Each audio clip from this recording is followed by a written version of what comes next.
안녕하세요. TV 도서관에 가다 김보영입니다. 높은 지지율로 임기를 마친 오바마 미국 전 대통령이 이런 말을 남겼다고 합니다. 8년간의 백악관 생활에서 생존한 비밀은 독서에 있었다. 일이 급하게 돌아가고 숱한 정보가 난무할 때 그 속도를 늦추고 다른 입장에서 생각하게 하는 능력을 준 것은 바로 독서였다. 하루가 다르게 변하는 시대입니다. 이럴 때일수록 책에서 해답을 찾아본 건 어떨까요? 좋은 책과 함께하는 시간, TV 도서관에 가다 시작하겠습니다. OECD 최하위권의 국민행복지수와 끝없이 추락하고 있는 출산율, 도전 대신 포기를 선택한 N포 세대. 2017년 대한민국의 위기에 대한 경고들이 쏟아지고 있다. 한국 사회가 이대로는 어렵다는 데 누구나 동의하지만 우리 사회가 나아가야 할 방향에 대해선 속 시원히 답을 내놓는 사람도 없다. 불확실성이 계속될수록 벼랑에 내몰리는 절벽의 시대. 이대로 5년이 흐른다면 한국 사회는 어떻게 될까? 이헌재 전 경제부총리가 말하는 사회 양극화. 대한민국의 골든타임이 6년이라고 경고한 장덕진 교수. 중간계층 불안의 원인이 사회안전망 부재라고 이야기하는 오건호 위원장. 대한민국 정치가 실종됐다 주장하는 박상훈 대표 등 민간 싱크탱크인 희망제작소가 각 분야의 전문가 11명을 만나 한국 사회 문제와 미래 5년의 과제를 묻고 정리한 책. 지금 당신은 어떤 세상에 살고 싶습니까? 지금 한국 사회의 가장 큰 문제는 무엇인가? 이대로 5년이 흐른다면 한국 사회는 어떻게 될까? 앞으로 5년 동안 우리는 무엇을 해야 할까?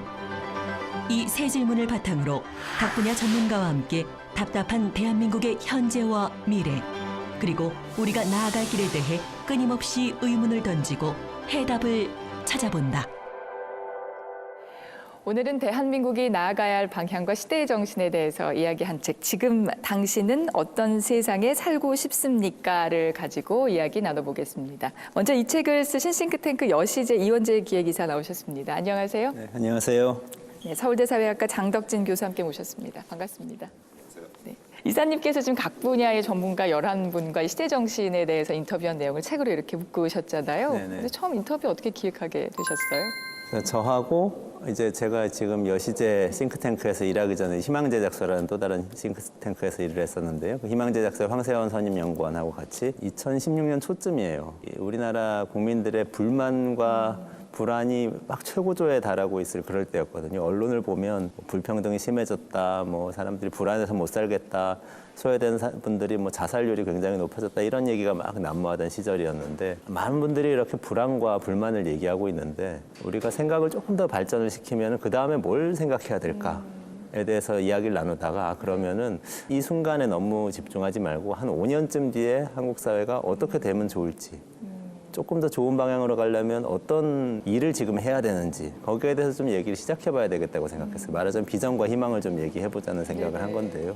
네. 그래서 시대정신을 찾자는 제안을 했고, 그 시대정신을 찾기 위해서 정말 이 생각이 깊고 넓은 분들을 찾아서 이야기를 나눠서 들어봐야 되겠다라고 생각하고 이제 많은 분들이 인터뷰를 하게 됐고, 그 인터뷰의 결과를 분석한 결과까지 담은 게 이제 이 책입니다. 네네. 그 교수님께서는 이 11명의 전문가 중에 한 분으로, 그러니까 인터뷰위로 참여를 하셨잖아요. 이 책 나오고 나서 읽어보셨죠? 어떠셨어요? 저는 이제 인터뷰를 할 때만 하더라도 그냥 인터뷰를 당하는 입장이어서 제 얘기만 했는데, 나중에 다른 10분 내 인터뷰 내용을 모아놓고 보니까 네. 제가 느끼고 있었던 어떤 전면적인 위기감 같은 것, 이것을 저만 느끼고 있었던 것이 아니라 여러 분야에 계신 전문가들이 공통적으로 느끼고 있었고, 무슨 세대 간의 차이가 있는 것도 아니고, 혹은 무슨 흔히 얘기하는 것처럼 진보 보수 간의 차이가 있는 것도 아니고, 네네. 우리 사회의 위기가 굉장히 심각한 단계가 되었다는 것을 모든 분들이 다 같이 느끼고 있구나, 공유되어 있는 위기감이구나, 네. 라는 것을 확인할 수 있었던 게 가장 인상적이었습니다. 인터뷰로 이제 책을 구성하셨잖아요. 근데 이렇게 인터뷰로 책을 만드실 때 가장 중요한 게 이제 어떤 인터뷰이를 선정하냐일 것 같아요. 보니까 뭐 사회 경제할 것 없이 뭐 사회단체 기자 뭐 굉장히 다양한 분야의 전문가들과 말씀을 나누셨던데요. 어떻게 인터뷰이 선정하셨어요? 두 가지 기준이었는데요. 생각의 깊이하고 생각의 다양성. 이 두 가지를 가지고 11분을 선정을 했고요. 어려운 기준인데요. 그렇죠. 일단 근데 어쨌든 저기 장덕진 교수님처럼 어떤 한 분야에서 굉장히 깊이 생각을 하시고 우리 사회 전반이 나가야 될 방향에 대해서 많은 얘기를 하신 분들 중에서 아주 다양한 백그라운드를 가진 분들을 고른 거죠. 그래서 어떻게 보면 세대도 다르고 보수냐 진보냐 이런 이념 지형에서도 다르고 또 전공이 경제냐 뭐 사회학이냐 뭐 북한이라든지 정치학이냐에 따라서도 다르고 이런 다른 분들에게 같은 질문을 던졌을 때 어떤 이야기를 하시는지를 알아보기 위한 게 사실 이 책의 목적이었기 때문에 네네. 그렇게 구성을 했습니다. 네. 뭐 예를 들면 이현재 전 경제부총리 같은 분도 인터뷰를 하고 또 조한혜정 교수 같은 분도 인터뷰를 했는데 이현재 전 경제부총리는 전형적인 경제 관료이고 보수적인 성향을 기질적으로 네. 가지고 있겠죠. 네. 조한혜정 교수 같은 분은 이 문화인류학 교수이시고 아주 자유롭고 진보적인 주로 시민사회 활동하시는 분이세요. 이렇게 다른 분들 인터뷰했을 때 어떤 결과가 나오는지 봤더니 아까 장 교수님 말씀하신 것처럼 사실 아주 비슷한 정도로 비슷한 각도에서 우리 사회가 위기에 빠져 있고 아주 새로운 대안이 필요하다 이런 말씀하시는 걸 발견을 할 수가 있었습니다. 교수님 인터뷰한 부분들을 제가 이제 오늘 나오신다 그래서 몇 번씩 유심히 읽었는데 제목이요. 그 우리에게 남은 시간은 7, 8년 뿐이다 이더라고요. 어떻게 보면 좀 두려운 얘기 같기도 하고요. 이거 어떤 뜻이죠? 주로 이제 인구 변동과 관련된 근거입니다. 이제 부양률이라고 하는 지표가 있는데요. 경제활동 인구 100명이 경제활동 하지 않는 인구 몇 명을 부양해야 되느냐라는 지표입니다. 예를 들어서 부양률이 1이다 이러면은 100명이 한 명만 부양하면 되니까 굉장히 쉬운 일이 되는 네. 거고 부양률이 100이다 그러면은 1대1 부양을 해야 되니까 정말 어려운 일이 되는 거죠. 지금 우리가 고령화 속도는 굉장히 빠른데 부양의 부담이 가장 낮아져 있는 상황입니다. 지금 한 40 조금 안 되거든요. 네. 그럼 이제 100명이 경제활동을 해서 한 40명 정도를 부양하면 되는 큰 부담이 없는 상황인데 문제는 이게 앞으로 굉장히 빠른 속도로 올라갑니다. 그래서 2050년이 되면은 부양률이 95 정도 될 거거든요. 95요. 예. 네. 그러면 이제 실질적으로 1대1 부양 사회가 네네. 되는 거죠. 자, 이게 빠른 속도로 올라가는데 이게 급 가속화하는 시점이 대략 2023년 정도입니다. 그러니까 이제 7, 8년 남았다고 했는데 그건 작년에 인터뷰할 때 그렇게 말씀드렸고 1년 지났으니까 이제 6, 7년 남은 셈이죠. 네네. 그래서 2023년이 되면은 급격하게 속도가 빨라지기 시작하고 지금은 저희 같은 이제 학자들이나 이런 인구 지표를 갖다 놓고 큰일 났다 이렇게 하고 걱정을 하지만 아마 그때가 되면은 일반 국민들이 길거리에서 느낄 수 있을 거예요. 길에서 마주치는 사람들의 연령 구성을 보면 반년 전하고 다르고 지금하고 다르구나. 그러면은 패닉이 일어날 가능성이 상당히 많거든요. 네. 왜냐하면 경제활동을 해서 상당히 많은 부분을 세금으로 내야 된다는 뜻이 되니까 그러면 예를 들어서 이민을 가고 싶어하는 사람들도 많아질 것이고 패닉이 시작되면은 정책 수단이 말을 듣지 않습니다. 그러니까 그 패닉이 시작되기 전에 우리가 뭔가 대책을 세우려면 네. 한 6, 7년 정도밖에는 시간이 없는 게 아닌가 뭐 그런 생각을 가지고 있는 거죠. 그런 이유 때문에 이제 고령화가 진행될수록 젊은 세대들과의 갈등도 커질 수밖에 없다 이렇게 말씀을 하신 것이죠. 네네. 상당히 심각한 수준인데요. 데이터를 가지고 봐도 OECD 국가들 중에서 우리가 가장 심한 쪽에 속하고요. 고령 세대와 청년 세대 간의 생각이 가장 많이 다른 쪽에 속합니다. 일본이 고령화 속도, 고령화가 우리보다 한 25년 정도 앞서서 진전돼 있는 상태입니다. 일본에서 일어나는 일들을 보면은요, 혐노 사회라는 현상이 등장합니다. 왜냐하면 고령화와 더불어 점점 부양의 부담이 많아지고 이러니까 젊은 세대는 점점 노인 세대를 부담스럽게 느끼기 시작하고 나중에는 혐오하는 단계까지도 가는 거죠. 그래서 노인을 혐오하는 사회다. 그래서 혐노 사회라는 표현이 일본에 등장한 지가 꽤 됐고요. 그다음에 수명이 길어지면서 노후 파산을 한다든가 이런 경우들이 점점 늘어나고 노인들 입장에서도 젊은 세대가 자신들을 좋아하지 않는다는 거를 점점 느끼면 그럼 또 거꾸로 노인 세대가 젊은 세대를 싫어하고 증오하고 이런 현상들이 일본에서 이미 나타나고 있거든요. 그래서 이런저런 것들을 감안하면 우리도 세대 간 갈등이 상당히 심각할 것으로 걱정이 되는 상황입니다. 네네. 지금 한국은 갈등 사회라고 불릴 만큼 세대와 지역, 이념, 계층 등 다양한 측면에서 수많은 갈등에 직면하고 있다.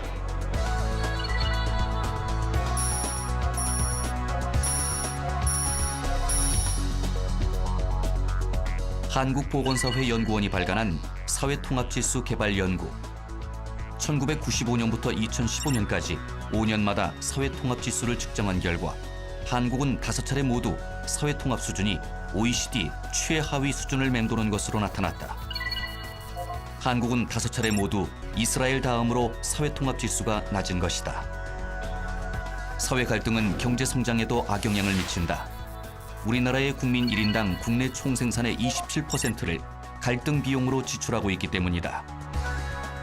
파업이나 시위, 분교 등으로 인해 생기는 직간접적인 손실이 매년 최소 82조에서 최대 246조 원이 되는 셈이다. 갈등의 유형은 다양한 형태로 나타난다.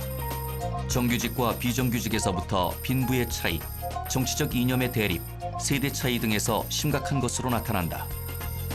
특히 대립의 골이 더 깊어진 곳은 세대 간의 갈등, 2년 전보다 세대 갈등이 더 심해졌다고 느끼는 것으로 나타났기 때문이다. 특히 고령화가 증가되면서 최근엔 세대 갈등이 일자리 문제로 번지고 있다.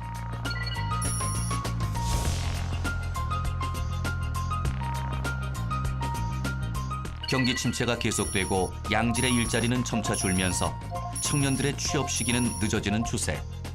하지만 중장년층 또한 퇴직 시기가 앞당겨지면서 안정된 일자리에 대한 열망이 강하다. 고령화와 함께 사회 곳곳에서 갈수록 깊어지는 세대 갈등. 얽히고 꼬인 갈등의 실타래를 푸는 실마리를 찾을 수 있을까?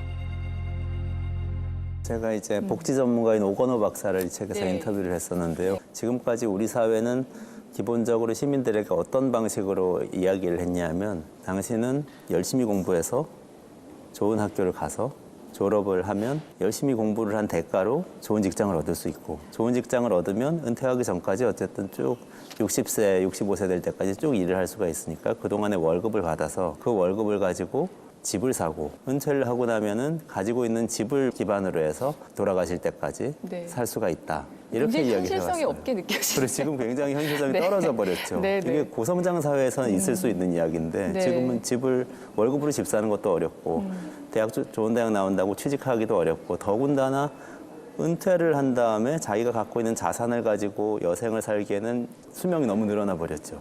그래서 이 모든 것이 깨진 거예요. 이게 깨졌는데 그러면 보통의 선진국에서는 이걸 어떻게 해결했냐 하면 복지 시스템으로 해결한 거죠. 사회 안전망으로. 근데 네. 우리 사회는 그 사회 안전망이 제대로 갖춰져 있지 않은 거죠. 국가가 그동안 얘기해준 이 규칙에 따라서 나름대로 성공적으로 살아온 사람들도 40대 중반, 50대 초반쯤 되면 이제 불안이 엄습하는 거죠. 내가 앞으로 한 30년, 40년, 어쩌면 50년 더 살 수도 있는데 그 다음에 시나리오가 없어요. 우리 국가는 그걸 얘기해주지 않았거든요. 네, 네, 사실 그 복지 시스템, 사회 안전망의 문제, 그다음에 사회 안전망 하면은 우리는 연금을 얼마나 받고 뭐 이렇게 국가의 서비스를 얼마나 무상으로 이용하고 이것만 생각하지만 그걸 좀 더 넘어서 사회에 대한 역할의 문제 또 안전망이거든요. 내가 은퇴하고 노인이 됐을 때 어떤 일을 할 수 있는가 네네. 이런 질문에 대해서도 네. 답이 없죠. 네. 그것 때문에 이 불안감이 커진 거죠.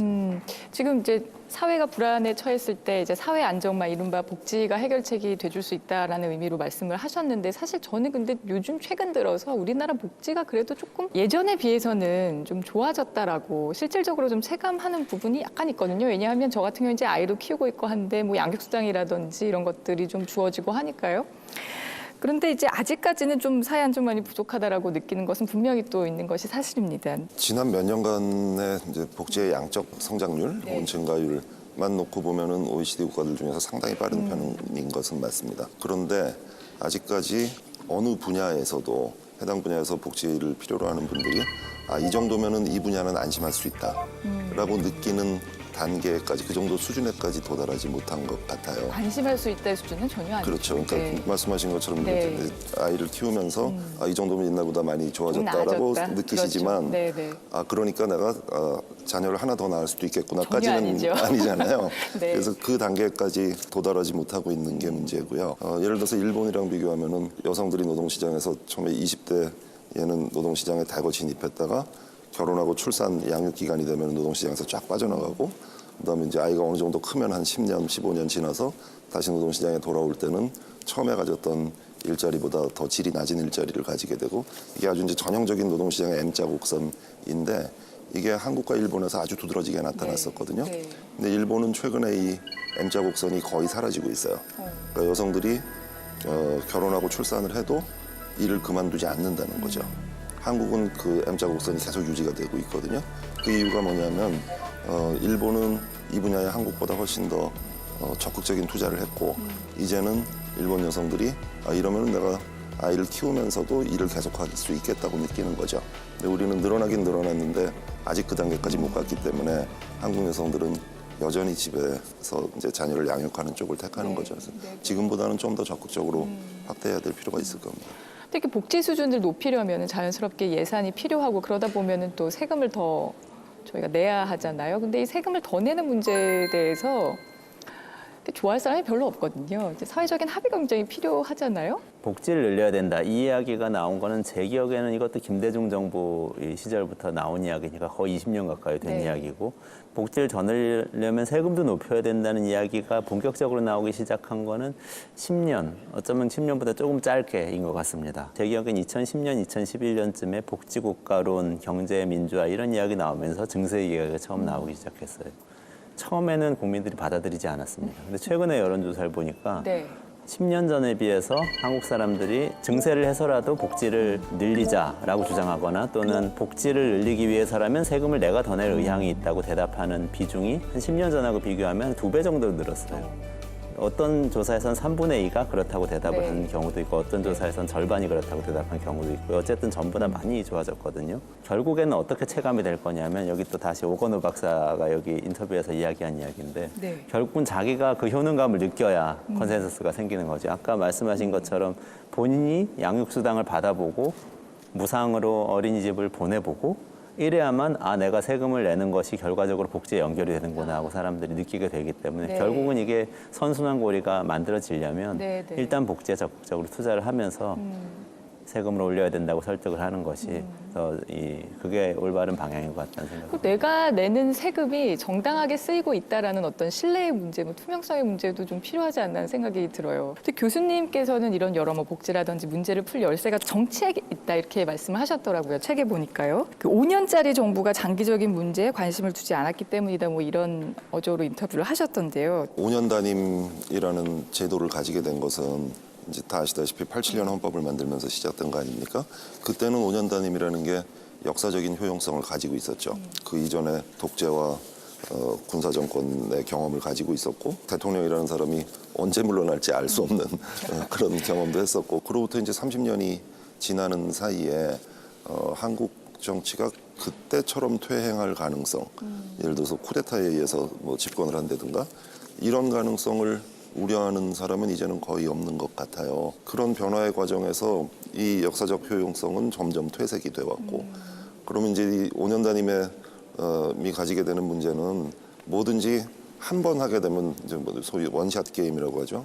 상대를 속이거나 아니면 이번 판에서 나의 이익을 극대화하려고 하는 인센티브가 생기게 되거든요. 네. 역사적 효용성은 없어졌고 한 번 하고 떠나는 정부가 되고 과연 국민을 위한 최선의 정책을 할 것이냐 혹은 자기들이 얻을 수 있는 개인적인 혹은 정파적인 그런 이익을 극대화하거나 그것을 섞어 넣는 그런 식의 국정 운영을 할 것이냐 우리가 여러 차례 경험에서 보듯이 이것들이 점점 현실로 많이 드러나고 있고요. 그다음에 우리가 가진 문제들 중에서 어떤 것들은 20년, 30년, 100년 앞을 내다봐야 되는 정책들이 있거든요. 예를 들어서 환경 문제라든가 해안선 침시, 해수면 상승 이런 것들은 지금부터 2100년이 되면은 예를 들어서 인천이라든가 저 남쪽의 상당 부분은 침수가 되고 바다 밑으로 들어가는 지금대로 간다면요. 이런 것이 예상이 되고 있는데 과연 그러면은 5년짜리 대통령이 혹은 4년짜리 도지사가 100년 후에 이런 재난을 예방하기 위해서 자기 임기 내에 예산을 쓰고 정책을 할 것이냐. 그렇게 할 아무런 인센티브가 없는 거죠. 그래서 지금과 같은 상태로 간다면 장기적인 문제에 대응할 수 있는 정책을 만들고 집행하는 것은 거의 불가능에 가깝다. 뭐 이런 판단인 겁니다. 그 앞으로 해결 방안에 대해서 이제 두 분이랑 얘기를 나눠 볼 텐데 그 전에 큰 질문 한 가지만 더 드리고 넘어갈게요. 그럼 계속 이대로 진행이 만약에 된다고 하면은 가장 크게 문제가 부각될 분야는 어떤 지점이라고 보시는지요? 교수님은 어떤 분야라고 생각하세요?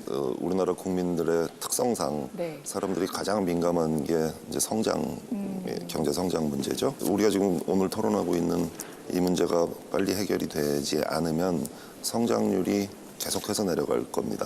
지금 지난 20년간 성장률이 계속 낮아져서 박근혜 정부 평균은 아마 2% 뭐 이 정도 될 텐데 앞으로 더 낮아질 가능성이 네. 많고요. 실질적으로 이제 제로 성장 시대가 돼서 그렇게 되면 아마 이제 국민들이 굉장히 민감하게 반응할 거고요. 그거 말고도 곳곳에 지금 널려 있는 시한폭탄들이 있는데 예를 들어서 이 상황에서 어느 순간 갑자기 통일이 찾아온다든가 뭐 이런 변수도 생각할 수 있고요. 예. 네. 그 경제 문제를 짚어주셨고요. 이사님은 어떤 부분이라고 보세요? 저는 두 가지인데요. 한 네. 가지는 교수님 말씀하신 거하고 연결이 네. 되는데 좀 더 현미경으로 들여다보면 지금까지 우리 경제 성장을 짊어지고 왔던 제조업, 대기업 중심 체제가 쇠퇴할 거라고 봅니다. 상당히 많이 무너질 거라고 보는데 네. 새로운 동력이 어디서 생겨야 되냐?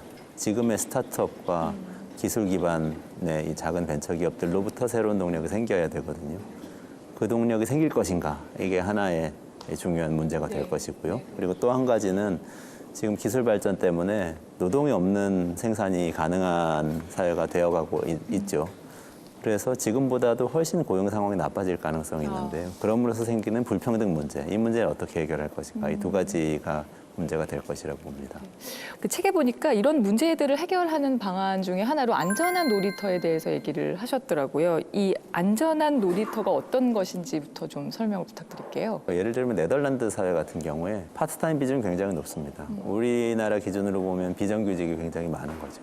근데 그 나라 국민들은 세계에서 가장 행복한 나라로 손에 꼽힙니다. 주로 5위 안 10위 안에 항상 네. 드는 나라이거든요. 그럼 어떻게 해서 그러냐? 안전한 놀이터가 구현돼 있어서 그런 거죠. 사회 안전망이 굉장히 잘 돼 있습니다.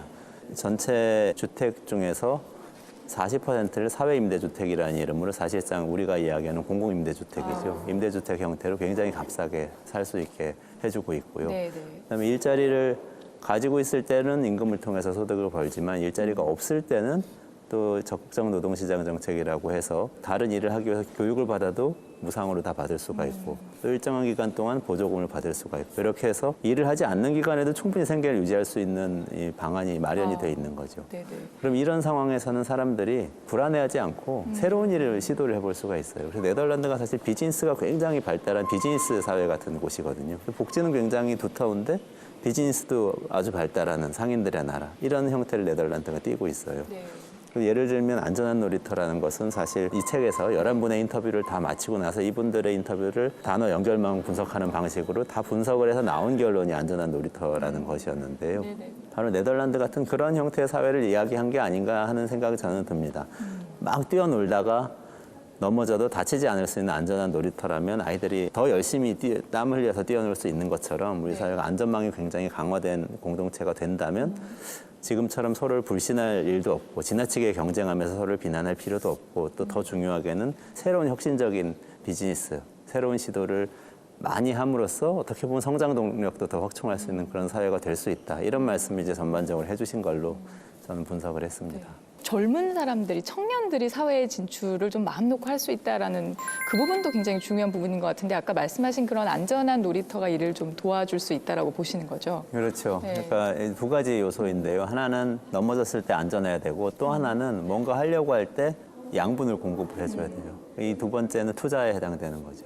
넘어질 때 안전하다는 건 이제 안전망에 해당되는 거고요. 네, 그래서 지금 청년들한테 가장 중요한 거는 첫 번째로 중요한 건 저는 주거와 관련된 복지인 것 같습니다. 우리 대부분 청년들은 1인 가구에서 출발을 하게 되고 이 월세에서 살게 되는데 지금 부동산 시장을 보면 월세로 급격하게 전환되면서 월세 비용이 너무나 높죠. 대부분 청년들이 도시에서 사회 생활 시작하게 되는데 도시에서 굉장히 높기 때문에 이 부분을 국가가 복지로 해결을 하는 방안 이걸 한 가지 좀 생각해 볼 필요가 있다고 보고요. 또 한 가지는 뭔가 활동을 하려고 했을 때 투자를 해줘야 된다는 측면이 하나 있습니다. 이거는 몇 군데서 시도됐는데요. 서울시나 성남시에서 시도했던 청년 활동 지원금, 청년 수당 이런 정책들이 소득으로 한 달에 얼마씩 지원을 해주는 방식이고요.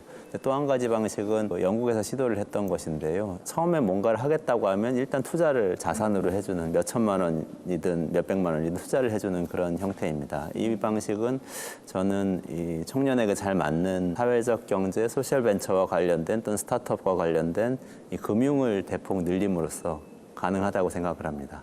돈을 빌려줘서 뭐 일을 하게 하거나 이러는 대신에 투자를 해서 성공하면은 결과물의 일부를 국가가 다시 회수하고 그리고 실패하면 그냥 잊어버리는 거죠. 손실을 보고 청년들에겐 최소한 이런 구조를 만들어주자고 사회가 좀 합의를 하면 좋겠다는 생각을 합니다. 그러니까 안전한 놀이터, 그러니까 사회 안전망을 좀 확충하기 위해서는 이제 세수가 또 필요하다는 얘기를 해야 될 것 같은데, 근데 교수님께서요 복지 지출을 노동하고 가족 분야에 투자를 하면은 지금 당장은 아니지만 나중에는 세수가 올라간다 이렇게 말씀하셨더라고요. 저의 새로운 주장이라기보다는 네. 이제 연세대 양재진 교수님 연구를 제가 인용을 한 건데요. 네. 우리가 보통 이제 복지 지출이라고 부르는 게 크게 네 가지 분야입니다. 가족, 노동, 연금, 의료.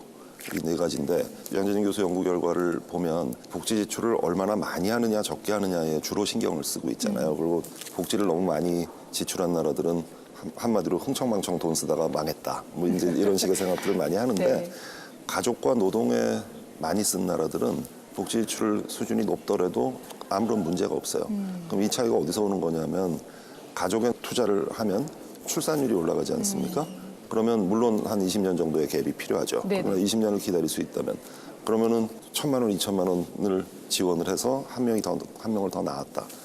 이 친구가 20살 때부터 세금을 내기 시작해서 몇십 년 동안 세금을 낼 거잖아요. 투자한 것보다 훨씬 더 많은 세금으로 돌아오는 거죠. 네. 노동도 마찬가지입니다. 지금 이 글로벌 경쟁 시대에 기업의 경쟁력을 위해서 어느 정도 노동을 유연하게 해줘야 할 필요성이 있는 것도 맞죠. 그러나 다른 한편으로는 그래서 이 사람이 정리해고돼서 나오는 순간 기업의 부담은 줄어들었지만 이 사람은 세금으로 먹여 살려줘야 되는 사람이 되거든요. 그러니까 납세자의 부담, 재정의 부담은 늘어나는 거죠. 관련된 연구에 의하면 이렇게 노동시장으로 바깥으로 한번 나왔던 사람을 재교육시켜서 다시 노동시장으로 들여보내는 비용하고 어떻게든 이 사람을 국가가 도와주고 다양한 방식으로 고용의 형태를 바꾼다든가 네네. 어떻게든 이 사람을 노동시장 안에 붙들어 놓는 비용을 비교해 보면 두 번째가 훨씬 싸다는 거예요. 이 사람도 노동시장 안에 남아있으면 많던 적던 계속해서 세금을 내고 노동시장 바깥으로 나가면 세금으로 도와줘야 되는 사람이 되지 않습니까? 이런 측면에서 본다면 가족과 노동에 대한 투자는 재정이라는 측면에서도 결코 손해보는 투자가 아니라는 거죠. 그렇군요. 오늘 이제 다양한 이야기들을 나누고 있는데 이제 조금 정리하는 질문으로 좀 넘어가 보도록 할게요. 책의 마지막에 보면요, 좀 시급한 과제 두 가지를 제시를 하셨거든요. 그 첫 번째가 정치적 리더십을 꼽으셨어요. 그 이유는 뭘까요? 그 이유는 일단 11분이 다 그렇게 말씀을 해주셨기 때문에 네. 직접적인 이유인데요. 네. 그 내용을 뜯어보면은 이런 이야기입니다. 지금 우리 사회가 아주 근본적인 변화를 하지 않으면 안 되는 시점에 왔고 근본적인 변화라는 건 정말 내가 한 회사를 그만두고 다른 회사로 이직을 한다거나 이런 정도의 큰 변화, 존재를 바꿔야 되는 그런 시기에 있는데 이걸 어디서 출발해서 바꿔야 되냐. 결국은 물론 완성은 사회 전체가 바뀌어야 되고 시민들의 의식과 행동까지 다 바뀌어야 되지만 시작은 정치에서 할 수밖에 없다. 네. 정치적 리더십이 그 일을 해야 된다는 네. 게 공통의 주문이었어요. 지금까지 우리 정치 리더에 대해서 대통령이 국가의 미래가 무엇이다라고 결정하고 지시를 내리면 온 국민이 거기에 따라서 동원되어서 쭉 따라가서 그 방향으로 가는 것. 민주화돼서 선거를 할 때조차도 그런 히어로, 영웅을 찾는 투표를 국민들이 해왔다고 저는 보고 있는데요. 그걸 완전히 바꿔서 이번에 탄생할 정치적 리더는 국민들이 어떤 생각을 가지고 있는지 잘 살펴서 그걸 본인이 끌고 간다기보다 퍼실리테이터처럼 회의 진행자처럼 다른 의견들이 합의에 이를 수 있도록 잘 조정을 해가면서 합의 구조를 만들어가는 역할을 하는 정치적 리더. 이런 사람들에 대해서 인터뷰 하신 장 교수님 포함해서 네. 인터뷰 대상자들이 그렇게 많이 말씀을 해주셨어요. 네, 네. 그런 리더십이 있어야 결과적으로 우리 사회 공동체도 회복이 되는데 공동체와 사회적 연대가 회복되는 것이 사실 궁극적으로 개혁의 완성이다 이렇게 다들 보고 계신 거죠. 정치적인 문제도 그렇지만 또 우리 사회에 가장 요즘 대두되는 문제가 또 양극화, 좀 전에 말씀하신 세대 갈등이 아닐까 싶은데 그 문제는 또 어떻게 풀어나가면 좋을까요? 뭐 구체적인 방안으로 들어가면 할 얘기가 많겠습니다만 네네. 이제 큰 원칙만 말씀드리면 저는 이게 고령화와 세대 간의 문제가 이게 단순히 특정 세대의 문제가 아니라 한국 사회의 지속 가능성 문제다라는 점을 분명하게 인식할 필요가 있다고 생각합니다. 왜냐하면 아까 이제 고령화 관련해서 부양률 말씀드렸잖아요. 2050년이 되면은 부양률이 95가 될 텐데 그러면은 그때 세금을 가장 많이 낼 사람들이 대개 50대에 속한 사람들이 세금을 가장 많이 내거든요. 그럼 그때 50대가 지금 몇 살이냐면 지금 20대입니다. 근데 지금 20대는 아시다시피 취업과 관련해서 여러 가지 어려움을 겪고 있잖아요. 이분들이 그렇게 힘든 과정을 거쳐서 50대가 됐을 때 그때는 부양의 부담이 크기 때문에 세금을 지금보다 훨씬 많이 내야 될 거거든요. 그 세금을 낼 여력이 있을 것이냐, 낼 용의가 있을 것이냐. 그럼 그때 가서 부양을 받아야 될 사람들은 지금의 40, 50대들이거든요. 그렇다면은 세대 간의 갈등의 측면만 자꾸 볼 것이 아니라 네네. 지금의 기성세대 입장에서도 지금의 청년 문제를 어떻게 해결해주고 어떻게 이 사람들을 도와주느냐가 결국은 자신들의 노후의 문제예요. 그렇기 때문에 이게 반드시 다른 세대의 문제가 아니라 네. 장기적으로 우리 사회 전체의 지속 가능성 문제라는 거를 인식하는 게 시급하다고 봅니다. 자, 이제 마지막 질문 드리면서 정리할게요. 새롭게 탄생하는 정부가 어떤 사회를 만들기 위해서 노력을 하면 좋을지 새 정부에 바라는 점 한 말씀씩 해주시고 정리하겠습니다. 후보자들이나 또는 뭐 후보자들의 지지자들 또 전문가들까지도 아주 작은 차이를 아주 크게 이야기하는 그런 경향이 있어요. 그리고 큰 공통점은 거의 이야기하지 않는 경향이 있는데 저는 큰 공통점, 우리 사회 패러다임 장기적으로 어떻게 끌고 나갈 건지에 대한 좀 큰 이야기에 대해서 합의 구조를 만드는 것이 일단 급선무라고 생각을 합니다. 합의의 내용은 저는 이제 개인적인 바람은 있는데요. 그리고 뭐 장 교수님 포함해서 인터뷰 대상자들도 많이 말씀하신 부분인데 미래에 적극적으로 투자를 하는 합의였으면 좋겠다. 장 교수님 말씀하신 것처럼 지금의 20대 또는 10대 또는 그 아래에 어쩌면 20, 30년 뒤에 우리 사회를 끌고 갈 사람들에게 적극적으로 투자를 해야 된다. 그러면 그 투자는 청년의 일자리나 창업에 대한 투자 또는 뭐 사회적 기업, 소셜 섹터에 대한 투자가 될 것이고 또 교육에 대한 투자가 될 것입니다. 거기 좀 적극적으로 투자를 하는 방식으로 합의를 이끌어 나가면 좋겠다. 그래야 앞으로 30년 뒤에 우리 사회의 모습을 좀 긍정적으로 바라볼 수 있게 된다. 저는 이렇게 생각을 합니다. 네. 자, 우리가 정책을 최고의 정책을 몇 년 하다가 그만두는 거하고 그거보다 좀 못한 차선의 정책을 오랫동안 계속하는 거를 비교해 보면 차선의 정책을 오랫동안 하는 게 훨씬 좋은 성과를 거두거든요. 그러면 어떻게 하면 차선의 정책을 오랫동안 할 수 있게 할 것이냐. 말씀하신 대로 합의 구조가 만들어져야 가능한 일입니다. 그렇지 않다면은 아무리 좋은 정책이라도 하다가 몇 년 지나서 또 뭐 정권이 바뀌거나 정권 담당자가 바뀌면 그만두게 될 것이고 정반대로 가게 될 것이고 그러면 아무 일도 할 수 없게 되고 오늘 얘기한 이 시간적인 축을 생각하면 5년 후에는 다시 기회가 없을지도 모르거든요. 네. 그래서 아마 같은 결론에 도달하는 것 같습니다. 합의 구조를 어떻게 만드느냐. 그게 다음 정부의 가장 중요한 과제인 것 같습니다. 네, 네. 오늘은요. 지금 당신은 어떤 세상에 살고 싶습니까? 이 책 가지고 두 분과 이야기를 나눠봤습니다. 좀 과거를 좀 청산하고 새로운 시대가 열리는 것에 대한 기대감이 어느 때보다 높은 시기가 아닌가 싶습니다. 진정 우리가 살고 싶은 세상은 어떤 것인지 진지하게 고민해볼 수 있었던 그런 시간이 아니었나 싶습니다. 오늘 좋은 말씀 주신 두 분 고맙습니다. 감사합니다.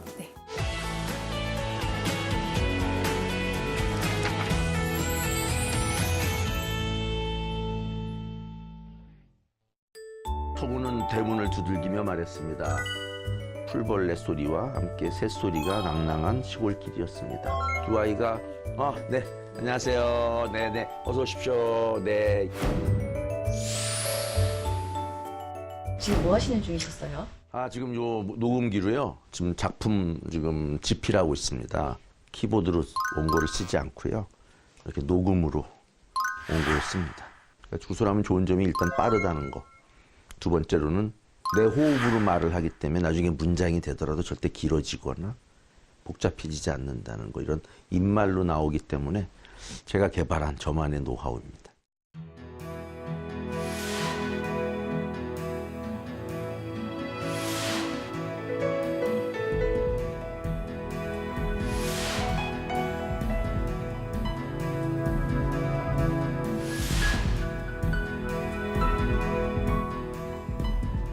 보통 영감은 어디서 얻으세요? 새로운 아이디어가 와야 내 안에서 그것이 융복합이 일어나서 작품으로 탄생하는데, 저 같은 경우는 아시다시피 그 장애가 있기 때문에 아무래도 활동 영역이 남들보다 적을 수 있다고, 그런 걸 보강하기 위해서 어려서부터 굉장히 그 많은 새로운 정보를 얻으려고 노력을 많이 했습니다. 습관화돼 있어요. 그래서 신문도 한 서너 개 보고요. 잡지라든가 사보라든가 관보라든가 이런 것들은 이제 기회만 닿으면은 정기 구독을 신청해요. 걔는 물론 언론, 방송 이런 걸 통해서도 좋은 소재를 찾으려고 애를 쓰죠. 그래서 저는 작가라는 직업을 한마디로 콘텐츠 사냥꾼 이렇게 정의하고 있습니다. 그렇다면 책도 많이 읽으실 것 같은데요. 책은 기본이어서 말씀을 안 드렸어요. 거의 뭐 주식 같아서 어디 가서 책 읽는다는 소리 잘 안 해요. 그냥 동시에 막 10권, 20권 읽으니까요. 정신이 없습니다. 그러면 저에게 소개해 주실 책이 또 어떤 책인지. 오늘은 제가 아주 사랑하는 책. 정말 한 10번 이상 읽었을 것 같아요. 여기 있는 이 톰 소여의 모험, 마크 트웨인. 저는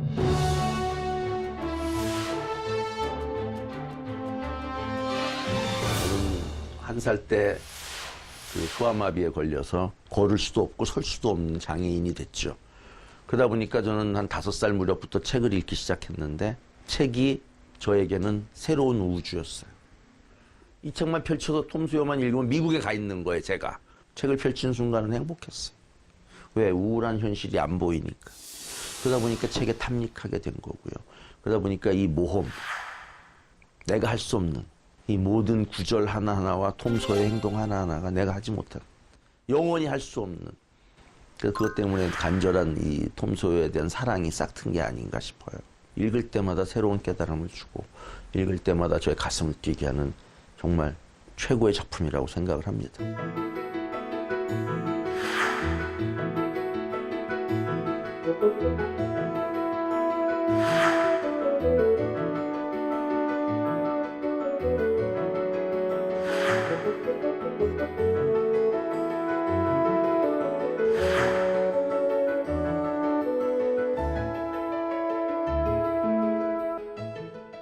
마크 트웨인의 경험담을 적었다는 네. 그런 얘기도 있더라고요. 실제로 이 사람이 마크 트웨인이 그 미시시피 강변에서 성장한 사람으로 자기가 겪었던 그 이야기가 잘 담겨져 있어서 더 생생한 것 같고요. 미시시피 강변에서 있었던 일들을 씀으로써 그 미시시피 강변을 상징하는 미국 사회의 어떤 그 당시의 모습을 우리에게 지금 선물로 전해주고 있는 것과 마찬가지죠. 그래서 결국은 작가는 자기가 가장 잘하는 걸 쓰게 돼 있어요. 제가 장애에 관련된 작품을 많이 썼듯이.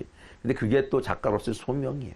뭐 가방 들어주는 아이, 아주 특별한 우리 형, 뭐 이런 것들은 다 제가 어렸을 때 실제로 겪었던 이야기거나 지금도 고민하고 있는 우리 사회의 어떤 장애의 문제들이겠죠. 지금 제가 장애인으로서 살고 있습니다만 오히려 그게 작가로서는 굉장히 큰 축복이에요. 보편적인 소재의 중앙에 들어가 있다는 거. 그래서 오히려 저는 제 처지를 역전의 발판으로 삼고 있어요. 벤, 좋은 생각이 떠올랐어. 뭐?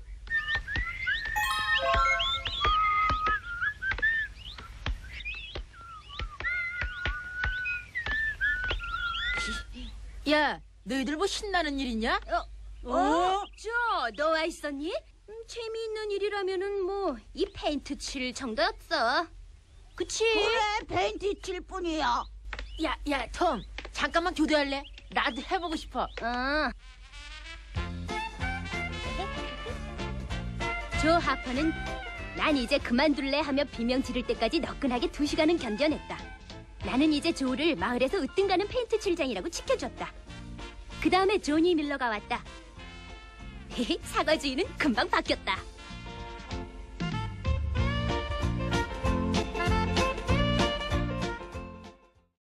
패러다임을 바꾼 거예요. 이 페인트 칠하는 일은 되게 괴롭다라는 패러다임으로 벌이라고 생각하면 굉장히 큰 벌이지만 바꾸면은 굉장히 예술적이고 멋있는 작업이다라고 해놓으니까 그거에 속아서 그 패러다임 안에 들어온 친구들이 자기가 갖고 있는 모든 중요한 걸 다 주고 지들이 열심히 칠해가지고 깔끔히 페인트 칠 끝냈어. 이게 현대 경영학 하는 사람들이나 마케팅 하는 사람들도 되게 잘 인용하는 대목이에요. 팔아서 너희들에게 애원하는 게 아니라 너희들이 사겠다고 애원을 해라. 가장 잘 쓰고 있는 게 스티브 잡스. 애플 신제품 나오면 어떻게 합니까? 내 돈 주고 사겠다고 며칠 전부터 가가지고 노숙하면서 기다려. 우리 삶은 아무리 팍팍해도 패러다임을 바꾸면 멋있는 게 될 수 있다. 그런 생각을 꼭 합니다. 제가 비록 장애인이지만 패러다임을 바꾸면 멋있게 살 수 있다. 그런 마음으로 지금도 제가 전국에 강연을 다니고 책을 쓰고 매일매일을 즐겁게 지내고 있어요. 뭘 하고 있을까? 이 무덤이야. 낮에 봐두었으니까 난 잘 알아. 인기한 조야. 예상보다 시간이 많이 걸렸어. 자, 어서 시체를 손수레에 얹게. 못하겠어. 뭐야? 한 5달러는 더 줘야겠어. 아니, 10달러. 그래 10달러. 이게 겁도 없이.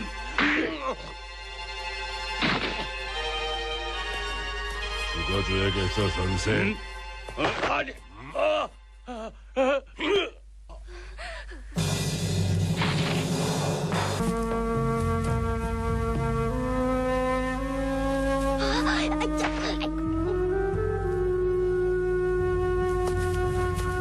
본 그대로 말을 해야 해. 조금 더 염려할 것이 없어요. 인디안족 당신이야. 바로 당신이 로빈스 선생님을 죽였어.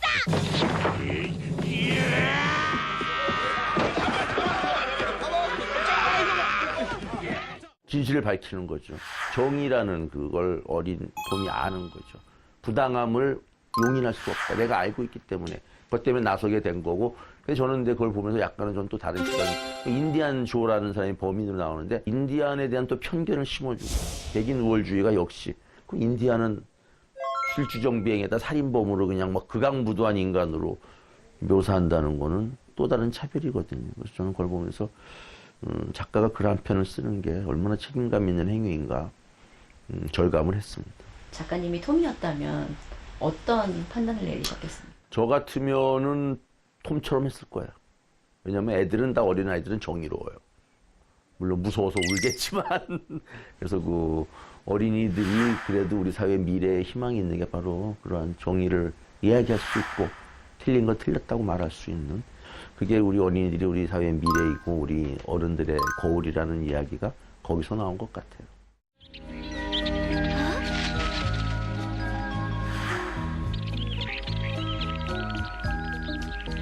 막 잠에서 깨어났을 때 내가 어디에 누워 있는 건지 어리둥절했다. 하지만 금방 알아차렸어. 어제 한밤중에 난 여기 잭슨 섬에 온 거야. 우리들은 해적이 됐단 말이야.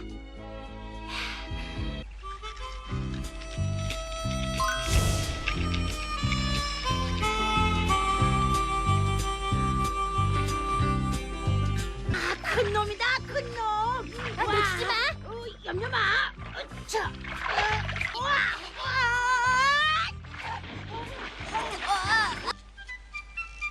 와, 이 맛 좋은 냄새.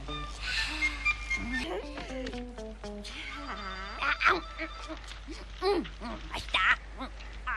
맛 좋다. 맛 좋다.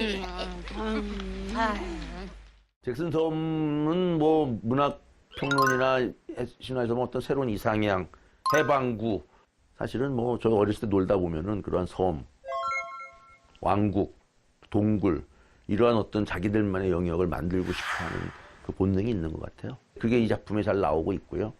잭슨 섬이 있었기 때문에 이 아이들의 어떤 상처받지 않은 영혼이 치유되고 거기서 자기들만의 왕국을 얻었는데 그게 오래가진 않죠. 다시 집에 가고 싶어지고 애들은 애들이에요. 혹시 작가님은 어렸을 때 혹시 낭만적인 모험이나 이런 거 저도 상상해 했죠. 보신 저도 적이 했죠. 있으세요? 저도 했죠. 저는 어디 멀리 가지는 못했어요. 저는 집 안에서 모험을 했죠. 어떻게 했냐면 저희 집이 지하실이 컸어요. 그 지하실 보니까 갑자기 여기서 모험을 하고 싶어져서 에디슨을 흉내를 내서 거기다 실험실 꾸몄어. 과산화수 소수라든가 뭐 그런 염산이라든가 이런 거 사가지고 과학책에서 봤던 걸 좀 해보면서 실험실 꾸며놓으니까 이게 또 동네 애들한테 이게 완전히 화제가 돼가지고 애들이 야 니네 실험실 한번 내가 가보면 안 되냐? 그래서 야 실험실을 지하실에다 만들겠다는 생각을 한 걸 보면 지금 생각해보면 제가 참 톰과 같은 또 다른 그 모험꾼이 아니었나 생각을 해요. 좋은 추억이에요.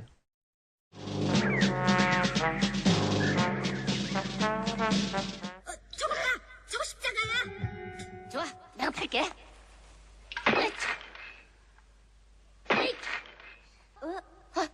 뭔가 단단한 게 닿았어.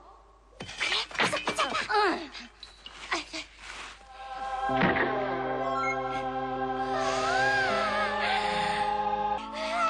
그래, 그마야, 그마. 다 우리 둘 거야. 야호, 만세! 성공이다. 성공했어. 야, 흥부자야. 처음에는 고하고 천대받고 구박받다가 마지막에는 부자고 온 마을의 영웅이고 존경받고 이렇게 바뀌었죠. 해피엔드죠. 전형적인 해피엔드가 이 톰 소의 모험이에요. 주인공의 성장을 통해서 독자들에게 그 성장을 따라오게 만드는 효과가 있는 거고요. 그러한 것들이 그 문학의 본령이거든요. 사실은 아마 이게 그 마크 트웨인이 어떤 바람을 자기 원하는 열망을 이 작품에 담은 것 같아요. 톰이라는 그 아이가 한 신생 미국이라는 나라가 어떻게 활기차게 없던 그 길을 걸어가면서 성장해 나가는지를. 저도 작가로서 동화를 쓰지만 내 책을 읽고 독자들이 좀 성장하고 발전하고 새로운 깨달음을 얻었으면 좋겠다는 열망을 가지고 하기 때문에 그런 면에서 보면 굉장히 성공한 작품이죠.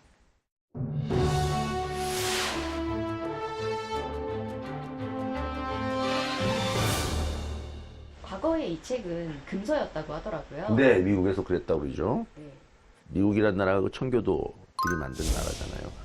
어떤 근엄함, 아이들에 대한 어떤 그 틀, 규제 이런 걸 원했는데 이게 그전까지 없던 톰 소요라는 정말 자유분방한 아이가 어른들의 말을 다 어기고 말썽만 피우고 사고만 치고 그런데 또 금은부화도 얻고 그러니까 이게 마땅치 않은 거죠.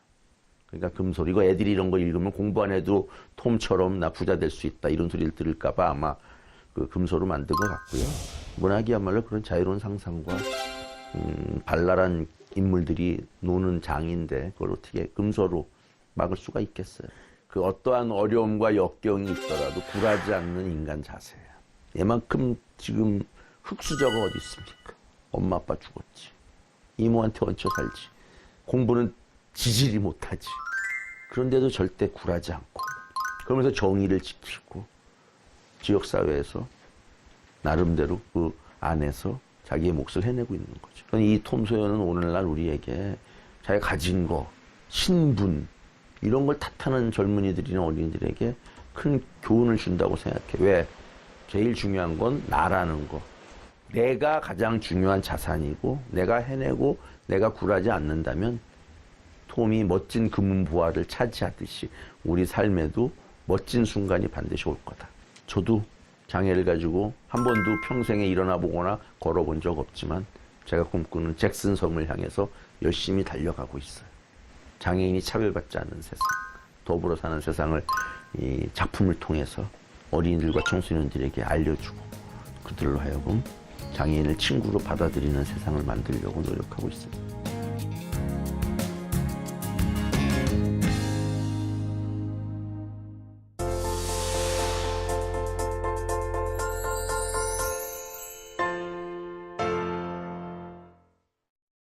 국회 도서관이 선정한 새로 나온 책과 화제의 책들을 만나보는 시간입니다. 신간 산책. 오늘은 어떤 책이 준비되어 있을까요?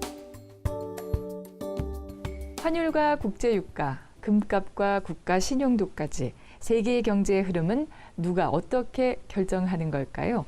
전 세계 0.001%에게만 허락된 금융 권력의 실체, 슈퍼허브를 소개합니다. 변호사이자 금융 전문가인 산드라 나비디, 저자는 4년에 걸친 취재와 자료조사, 인터뷰를 바탕으로 책을 완성했는데요. 슈퍼허브란 권력과 네트워크를 이용해 금융 시스템과 경제정책 부문에 커다란 영향을 미치는 극소수의 사람을 말합니다. 금융 시스템에 대한 기존의 분석 관점을 인정하지 않는 저자는 결국 문제는 사람으로 귀결된다고 말하면서 슈퍼허브의 네트워크에 주목합니다. 먼저 헤아리기 어려울 정도의 인맥으로 슈퍼허브가 된 억만장자 조지 소로스를 소개하는데요. 그가 명성을 얻기까지 인맥이 어떤 힘을 발휘했는지 구체적으로 살펴봐 흥미롭습니다. 이 밖에도 레리 핑크, 클라우스 슈밥, 레리 서머스 등 최상층 인물들의 경영 스타일과 대인관계, 권력 유지 비법을 생생히 공개하는데요. 슈퍼허브가 되기 위해 필요한 지위, 접근성, 사회자본의 역할을 낱낱이 살펴보고 그들의 결정이 우리의 삶에 미치는 영향에 관한 새로운 관점을 제시합니다.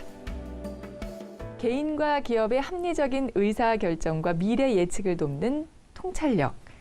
급변하는 환경 속에서 우리가 지녀야 할 필수 역량일 텐데요. 4차 산업시대를 리드할 힘, 통찰력을 소개합니다. 삼성, LG, 포스코, 한국은행 등 수년간 대기업 임원 및 CEO를 코칭해온 저자 우수명은 기업 임원 코칭을 하는 동안 통찰력에 대한 질문을 많이 받았다는데요. 이 시대 리더들의 고민에 답하기 위해 책을 펴냈다고 합니다. 통찰력의 사전적 의미는 예리한 관찰로 사물을 꿰뚫어봄. 저자는 캐나다의 아이스하키 선수 웨인 그레츠키의 사례를 들어 통찰력의 개념을 명쾌히 설명합니다. 또한 통찰력을 얻을 수 있는 비법을 소개하는데요. 연결하라, 소통하라, 관찰하라, 평정심을 유지하라, 몰입하라 등 독자의 이해를 돕는 일상적 예시들과 함께 제시합니다. 이 밖에도 코칭 리더십으로 살아나는 조직, 통찰력에 관한 오해, 세계 기업에서 배우는 통찰력 등 조직의 변화, 성장을 원하는 기업 임원을 비롯해 4차 산업시대 리더의 필수 조건인 통찰력을 얻고 싶은 독자에게 실용적인 내용을 담았습니다. 시청자 여러분께서는 여혐 혹은 남혐이라는 말 들어보신 적 있으신가요? 특정 대상을 혐오하는 표현은 독이 있는 꽃에 비유되기도 합니다.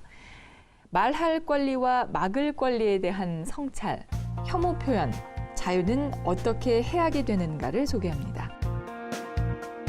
뉴욕대 로스쿨 교수로 법과 정치 철학을 가르치는 저자 제러미 월드론. 이 책의 주제는 혐오를 발언할 권리도 존중받아야 하는가인데요. 저자는 혐오 표현이 무엇인지, 혐오 표현이 왜 문제가 되는지, 혐오 표현이 일으키는 결과는 무엇인지 등 혐오 표현에 대해 다각도로 살펴봅니다. 혐오 표현 금지의 법제화를 비판한 법학자 로널드 드워킨과 에드워드 베이커의 논거를 세밀히 다룬 점도 눈길을 끄는데요.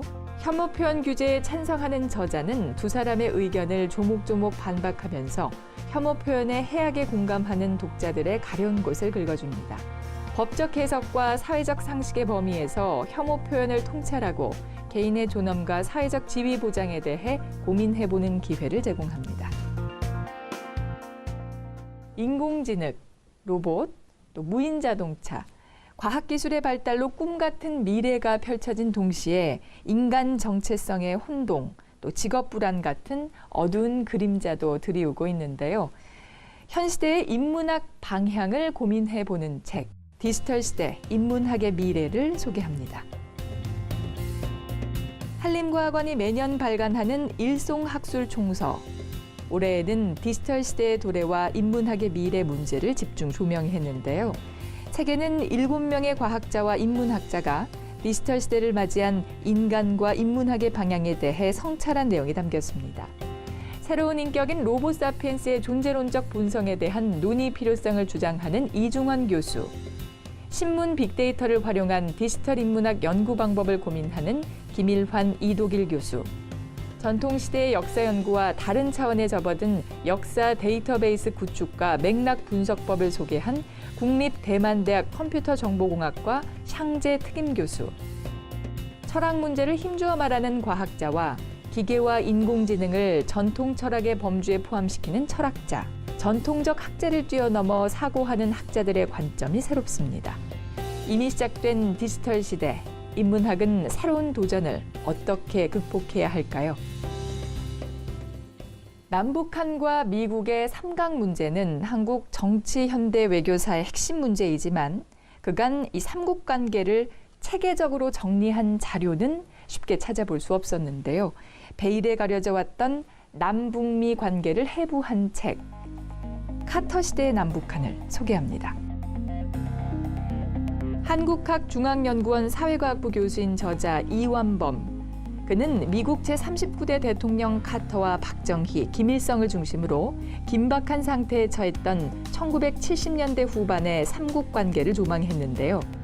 박정희의 6.23 평화통일 외교선언과 공산권 접근, 남북 대화와 백악관의 주목, 한미 정상회담의 초청장에 반응하지 않은 김일성 등 저자는 한국 현대 정치사의 결정적 순간을 포착합니다. 여느 대통령들보다 한반도 문제에 많은 관심을 보였던 카터. 저자는 카터가 대통령 재임 시절부터 구상한 남북미 3자 회담을 퇴임 후에도 추진할 만큼 한반도 평화를 위해 노력했다고 말하는데요. 카터의 3자 회담 구상부터 방북까지의 과정을 상세히 추적해 흥미롭습니다. 미국 중북부 미시간주에는 실패 박물관이라는 게 있다고 합니다. 이곳에는 소비자들에게 외면받은 상품 13만여 점이 전시되어 있다고 하는데요. 이곳을 찾은 관람객들은 실패한 전시품들을 보면서 왜 실패했는지를 분석하고 새로운 도전을 모색하기도 한다고 합니다. 바로 실패의 과정에서 쌓은 경험과 노하우를 활용해서 성공의 지름길을 찾는 것이죠. 일본의 실패학권위자인 하타무라 요타로가 이런 말을 남겼습니다. 인생의 80%는 실패의 연속이며 실패를 묻어두면 계속 실패하고 실패에서 배우면 성공한다. TV 도서관에 가다 저희는 다음 시간에 다시 찾아오겠습니다. 함께해 주신 여러분 고맙습니다. Saw the world turning in my sheets, and once again I cannot sleep. Walk out the door and up the street. Look at the stars beneath my feet. Remember rights that I did wrong. So here I go.